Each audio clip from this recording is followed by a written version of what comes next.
This is Ray Flores reporting for ECTV here in Gary, Indiana on 2300 Jackson Street, here in the birthplace of Michael Jackson. Today is the one-year anniversary of the musical legend's passing. There are hundreds who have gathered here in Gary, Indiana to mourn his passing and to celebrate the life of Michael Jackson as we remember his life and honor what he did in the music business as he passed away 1 year ago. There are various dignitaries that are scheduled to be on hand later on in the afternoon. ECTV will be on hand providing you with coverage of the vigil along with the program. As you can see behind me, the home that Michael Jackson grew up in has been renovated. There are hundreds that have gathered here that are helping to mourn the loss and looking at the house. And there are many people that are out here in Gary on 2300 Jackson Street to celebrate the life of Michael Jackson, and all gathering to let everyone know and talk amongst themselves of how much Michael Jackson truly influenced them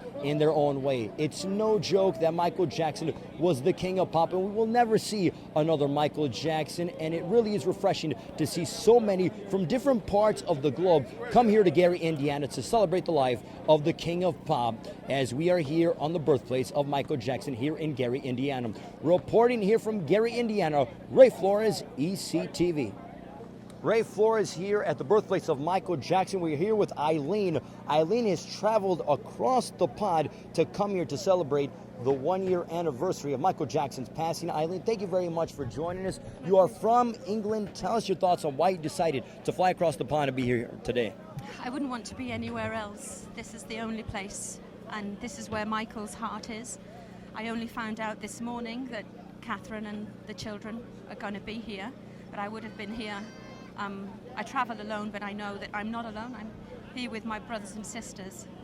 And Michael was the most compassionate, loving, giving, forgiving, wonderful human being God ever created in my eyes. Now, how did he directly influence you? He helped save my life in so many ways. He helped me through the death of my mother, the death of friends and family, pets. And I needed to be here to celebrate him today because without him, these are the guys who now can help heal me. Now, Eileen, you have a picture here. What does the picture symbolize? And I know you also have a glove as well, obviously, to symbolize Michael Jackson. But what is the picture here? Give us details about what this means. This is my niece, Melanie, and she couldn't travel with me, but she's with me in my heart, and she loved and adored, indeed still does, Michael. She's a teacher in Maidstone in Kent, and the glove is from our brother, Van. He's an American, but he's in Brighton right now again. He couldn't make it, so I'm here for them. Now tell us about the planning that was involved on your end when, obviously 1 year ago he passed away, but when did you decide that you were going to come here to Gary, Indiana to celebrate the loss and celebrate his life 1 year after his death? I actually, in my panic, tried to log on the very next day, or at least when I came out of my hysteria, the second I heard God had took him. And I just realized there was no use doing anything in a panic, and the best time to be here is now.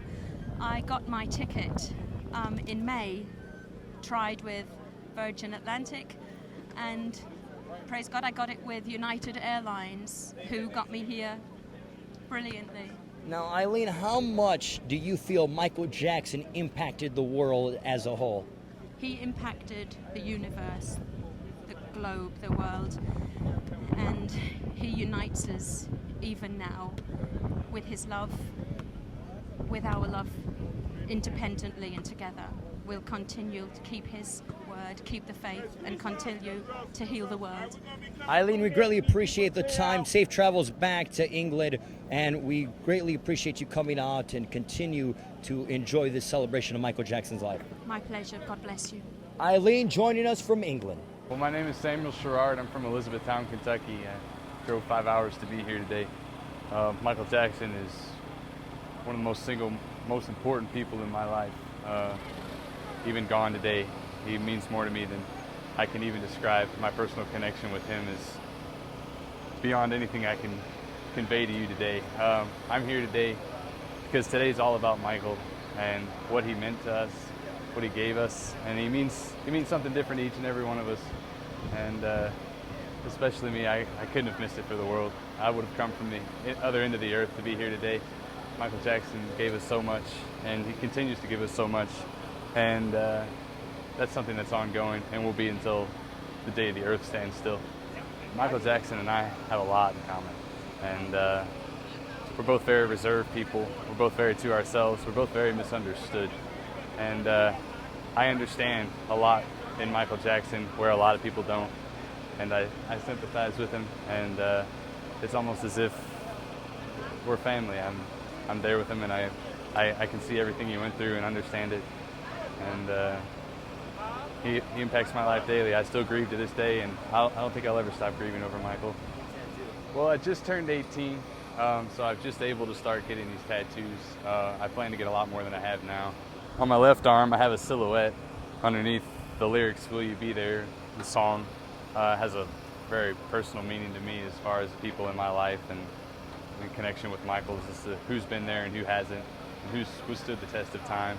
And of course, I'm doing a somewhat of a thriller theme on my right arm, just giving tribute to Michael's prime and what he loved best and what he did best.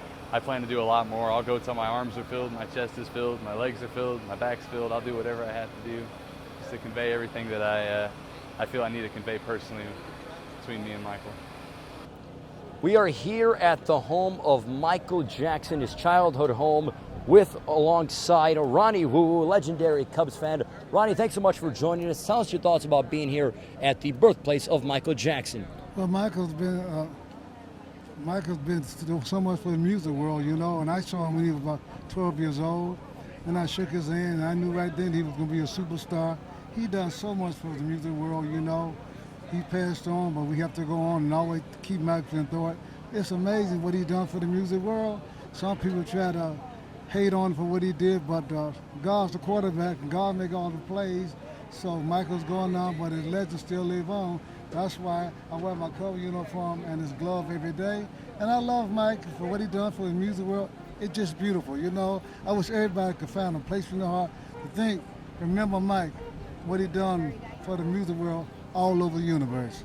Ronnie, why did you decide to come out today? There's a big series going on the south side of town with the Cubs and White Sox. Why did you decide to come out to this event on the one-year anniversary of Michael Jackson's passing? Well, like I said before, I saw Mike when he was 12 years old. I shook his hand. I knew he was going to be successful. He did it real good with it. So I love baseball. I love my Cubs, but Michael's the brother of mine. I want people to know you can always come out here and thank Michael for giving the blessing, the love of music that he done for people all over the universe. Michael did so much. I want people to think about it, remember this day, next year, and years to come. I say, Michael Jackson, Michael Jackson, Michael Jackson, Michael Jackson, Michael Jackson, number one, me and you, and your buddy Ronnie Wu. Ronnie Wu joining us here at the birthplace of Michael Jackson.